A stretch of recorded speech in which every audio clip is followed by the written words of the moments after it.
Então, você é cervejeiro iniciante, cervejeiro caseiro e quer aí 8 dicas para você não errar na sua cerveja? Fica comigo até o final desse vídeo e você vai ver essas dicas. Eu sou Marcelo Fenol, tenho 10 anos aí ou mais de experiência com cerveja artesanal, fundador do curso de cerveja fabricar, e eu estou aqui para te ajudar nessa jornada. E não se esqueça, se quiser fazer o meu curso, acesse hoje mesmo curso de cervejaartesanal.net. E se você tiver dúvidas aí, quiser algum tipo de informação, escreva aí nos comentários do YouTube, porque eu respondo todas as perguntas. Então vamos lá? Primeira dica aí, mais importante para o cervejeiro iniciante é o controle da sanitização, né? 90% dos problemas de contaminação advêm de uma falha de sanitização, né? No nosso ar, rotinamente, assim como em nós mesmos, a gente está impregnado aí de fungos e bactérias que eles vão se beneficiar desses açúcares provenientes ali do mosto na hora da fermentação para se multiplicar, crescer e aí eventualmente estragar a sua cerveja. Então cuidado aí na hora de você estiver fazendo sua cerveja, principalmente na parte fria, né, com cair uma saliva, cair suor dentro do balde fermentador, né? Cuidado aí com a sua região, no local onde você faz a sua cerveja, com frutas, plantas, lixo orgânico, animais, pelo de animais, tudo isso pode acabar caindo dentro do seu fermentador e arrastar para dentro dele um agente contaminante. Tenha também atenção na limpeza dos lugares onde não são normalmente visíveis e pode conter sujeira. Então as bordas internas ali do fermentador que a gente não consegue enxergar, né? As junções, os conectores, né? Onde a gente passa, por exemplo, ali uma fita vedante e ali tem aqueles dentinhos e lá a gente não consegue limpar nem ver. Garrafas que são reutilizadas e fica aquela sujeira no fundo, a gente não consegue remover. Tudo isso aí é um potencial fonte para contaminante. Então, limpe bem, né? Não é possível sanitizar aquilo que não está limpo. Limpe bem, passa uma buchinha e depois que tudo estiver muito bem limpo, enxaguado, você usa aí o seu sanitizante. E tenha sempre atenção quanto à concentração ideal para você usar o seu sanitizante e ao tempo de ação necessária dele. Não é só jogar que automaticamente vai estar sanitizado. Às vezes você tem que esperar ali até 10 minutos para que esse sanitizante tenha efeito e aí sim você faça o uso daquele equipamento. A segunda dica mais importante é o erro relacionados a controle de temperatura da fermentação. Então, tanto as temperaturas lá de mosturação são extremamente importantes para você seguir e ter o correto andamento da tua cerveja. O principal que a gente fala aqui é a parte de fermentativa. Então, use sempre a faixa intermediária de trabalho da levedura para você não ter erros, não ter problemas, né? Então, você quer fazer ali uma ale e a levedura trabalha de 15 a 22 graus, trabalha ali na casa dos 18, dos 19, estourando 20, para você ter um controle melhor dessa levedura. Evite trabalhar nos limites inferior e superior, a não ser que você já conheça e você queira realmente trazer alguns resultados dessa faixa de trabalho, né? Os principais problemas desses erros de temperatura de fermentação são defeitos que vão aparecer na tua cerveja, como o acetaldeído, que é aquele cheiro e sabor de maçã verde, né, extremamente desagradável. Muitas vezes isso consegue melhorar com a maturação, mas às vezes fica esse residual. Problemas também de álcool superior, né, que vão te dar ressaca, vão te dar dor de cabeça, e outros defeitos aí, como diacetil, DMS, que vão dar sabores ruins na cerveja e você não vai conseguir se livrar deles depois dela engarrafada.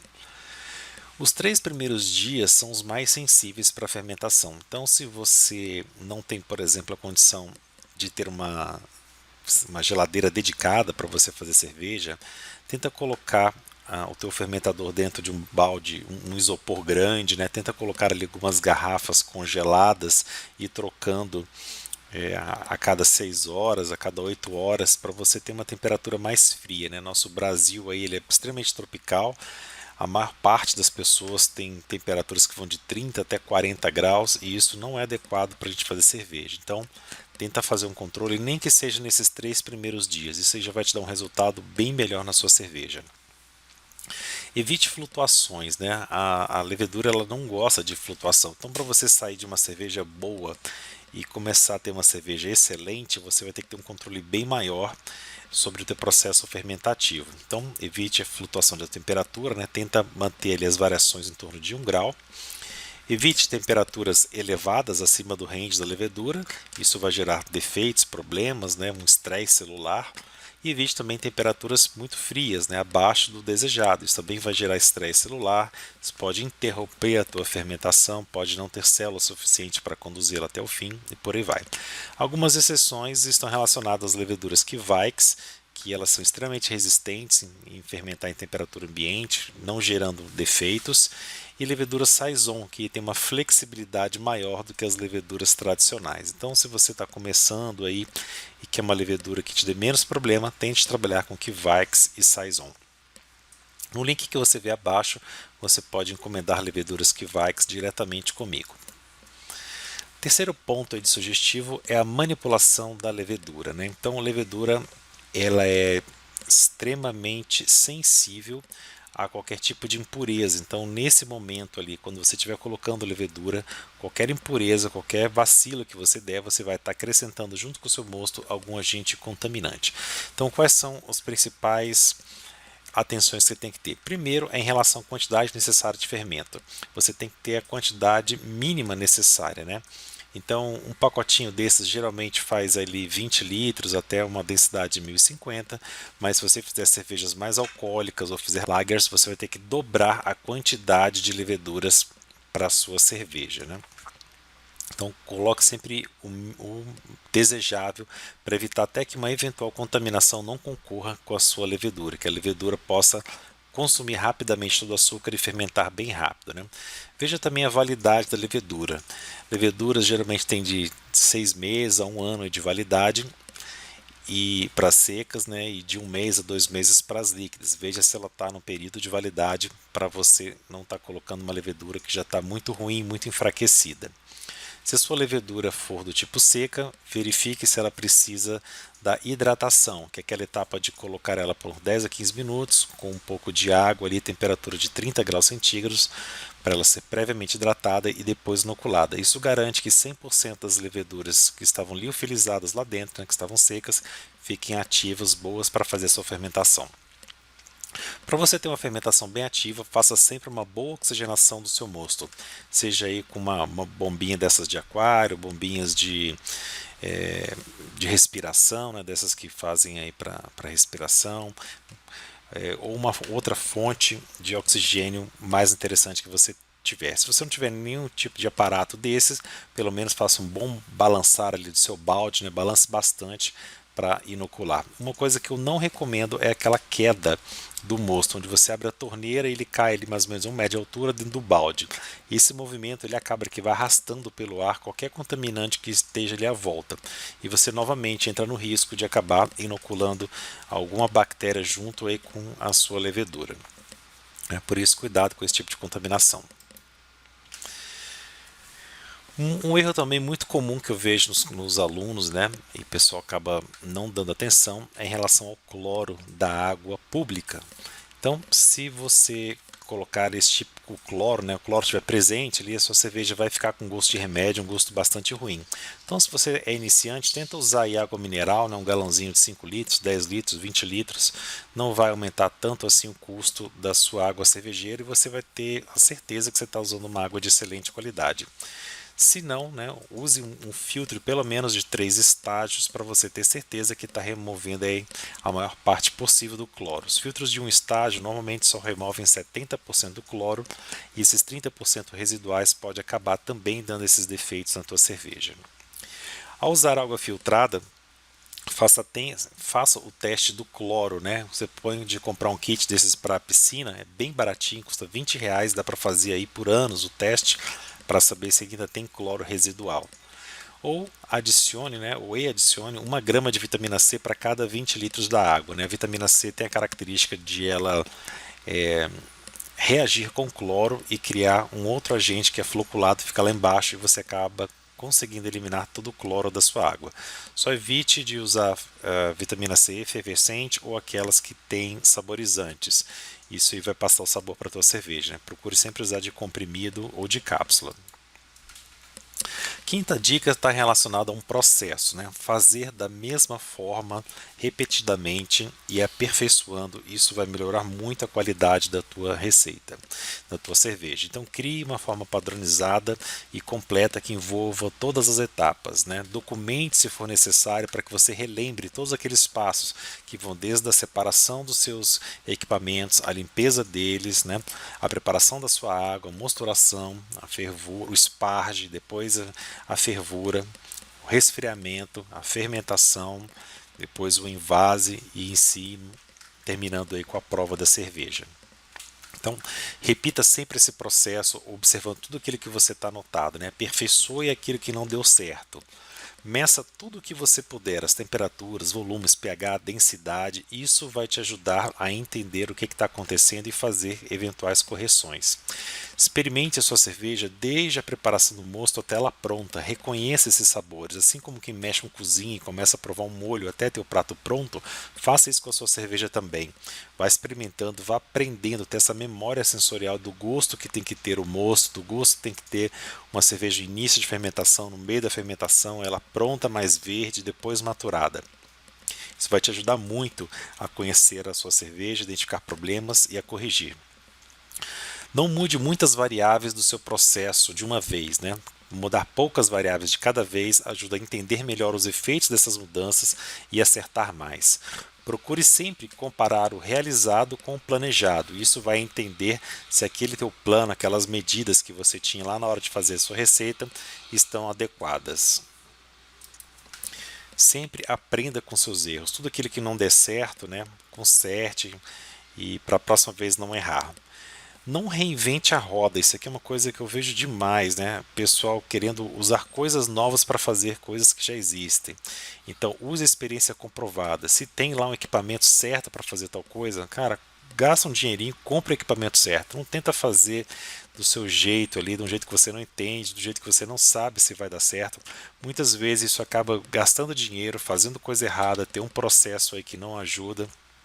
E às vezes até fazer coisas que são que oferecem riscos, né? Riscos aí para a tua saúde, riscos de vida mesmo.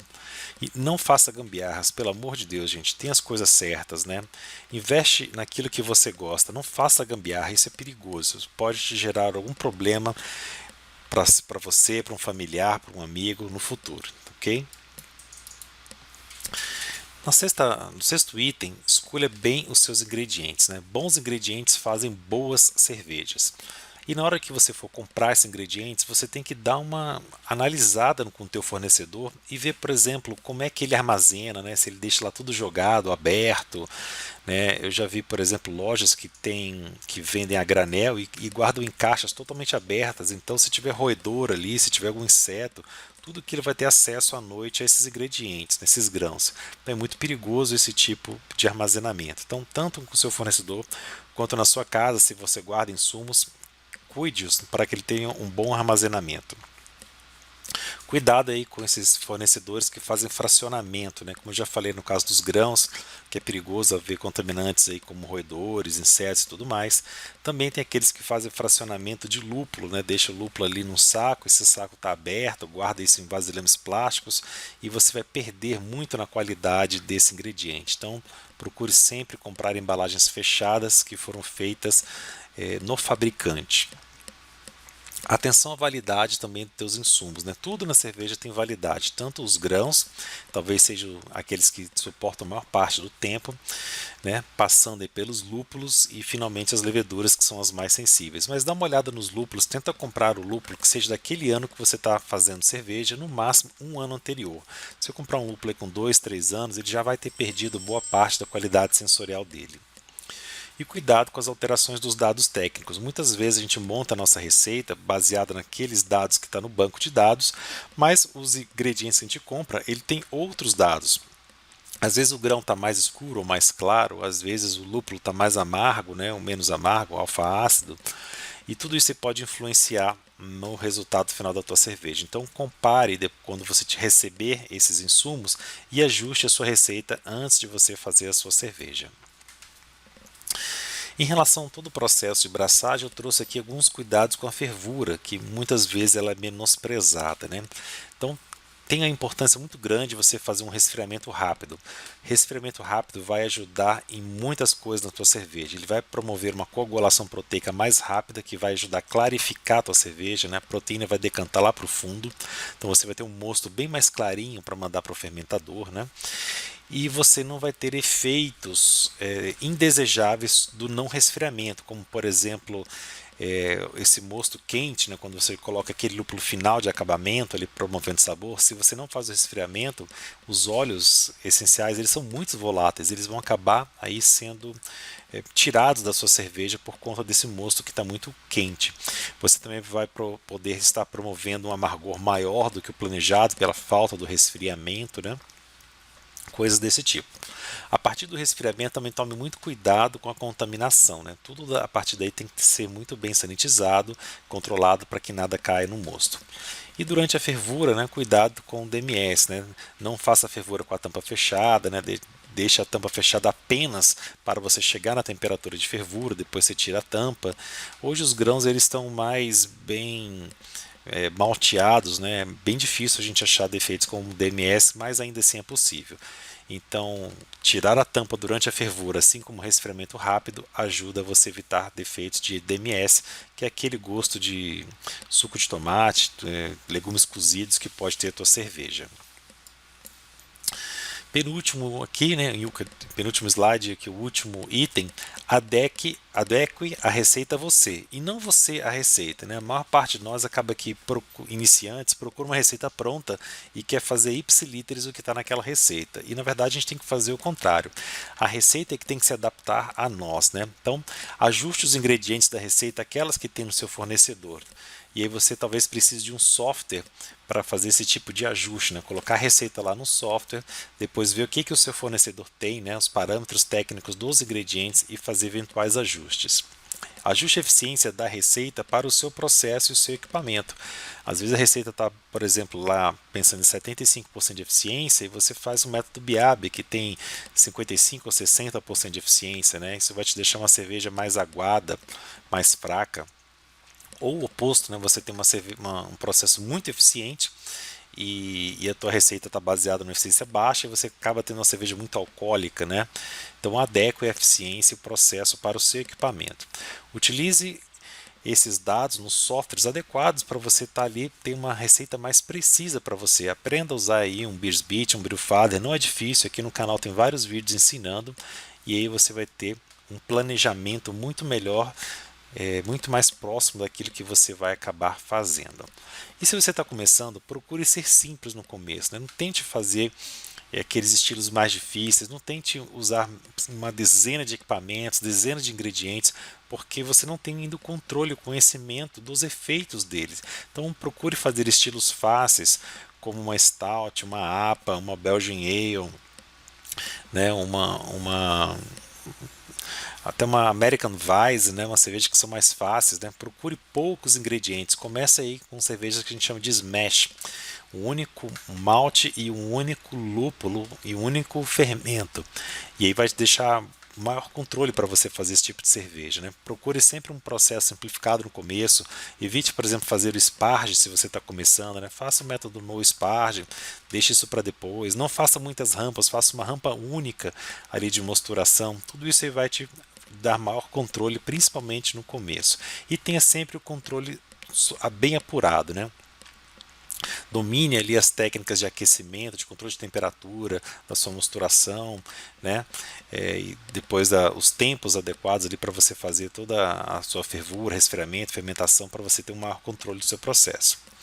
E finalmente aqui, fazer cerveja exige paciência, né? Dê a cerveja o tempo que ela precisa, não seja afobado, não tente cortar tempos, né? Seja calmo, né? Se você não tem um controle ali, dê os prazos adequados, né? Você não sabe controlar uma mosturação, faz a mosturação de 1 hora e meia. Você não sabe se aquela fervura está adequada, faz uma fervura de 1 hora. Você não sabe se a fermentação, se o tempo de fermentação já terminou, né? Faz uma fermentação de 2 semanas. Faz uma maturação ali de 15 dias, 20 dias, né? Por mais que isso demore a você estar tomando a sua cerveja, ela vai garantir que os passos, né, que os processos, eles concluíram e a qualidade da sua cerveja realmente vai ser maior se você fizer isso. Ok? Aqui eu deixo alguns parceiros aí aqui do canal, onde você vai poder encontrar descontos, né, em equipamentos, insumos cervejeiros, copos, tudo aí que você pode estar usufruindo para uma melhor cerveja sua. Se você gostou, dê o seu joinha, nos siga nas redes sociais aí, dê sugestões, que critique, expresse suas dúvidas que eu vou ter um prazer em responder todas elas. Um forte abraço e até a próxima. E boa cerveja para você.